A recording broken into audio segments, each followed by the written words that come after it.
இப்போ சூர்யா அவர்கள் அப்படின்னு பேசும்போது சூர்யா அவர்களோட தந்தை சிவகுமார்.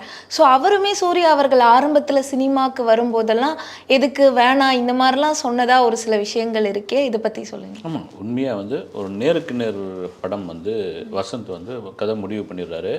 அதில் ஆரம்பத்தில் விஜயும் அஜித்தும் நடக்க வேண்டியது.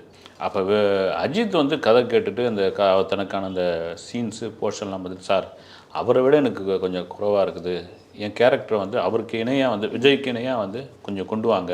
இந்த 2 பேருமே வளர்ந்தப்போ அப்போ வந்து இவர் வசந்த் கொஞ்சம் டென்ஷன் ஆகி, என்னங்க நான் வந்து டைரக்டரு, நான் சொல்கிறது இல்லை, அவர் கொஞ்சம் கோபக்காரன் கூட, நான் சொல்கிறதில்ல நீங்கள் நடிங்கன்னா அதில் வந்து ஒரு முரண்பாடாகி அஜித் வெளியே போயிட்டப்போ, அப்போது தன்னுடைய அசிஸ்டன்ட் டைரக்டர்லாம் வந்து யாராவது ஒரு புதுமுகத்தை இதில் கொண்டு வந்து நடிக்க வச்சு, நடிப்பே தெரியலனா கூட பரவாயில்ல, இந்த கேரக்டரை ஜெயிக்க வைக்கணையா அப்படின்னு அப்போ வந்து தேடிக்கிட்டு ஒவ்வொரு இதாக தேடிட்டு இருக்கும்போது, அவரிடம் அசோசியேட்டாக இருந்த மணிபாரதி அப்படின்ற ஒரு இயக்குனர், அவர் இயக்குனராகி 2-3 படங்கள்லாம் பண்ணிட்டார்.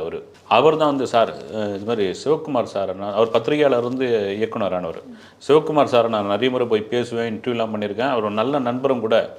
அவர் வீட்டில் வந்து இது மாதிரி வந்து சரவணன் இருக்கார், மூத்த பையன், சூப்பராக இருப்பார் சார் இந்த கேரக்டருக்கு அப்படின்னா, சிவகுமார் அண்ணன் ஒத்துப்பார் யாருன்னா கேட்டு பார்க்கலாம் வாங்க சார் அப்படின்னா, அவர் முதல்ல கிளம்புங்க நீங்கள் கடையை ஏற கட்டுங்க, நீங்கள் கிளம்புங்க, அதெல்லாம் வந்து நடிக்கலாம் தெரியாது, நடிக்கிறதெல்லாம் வேறு பெரிய விஷயம்,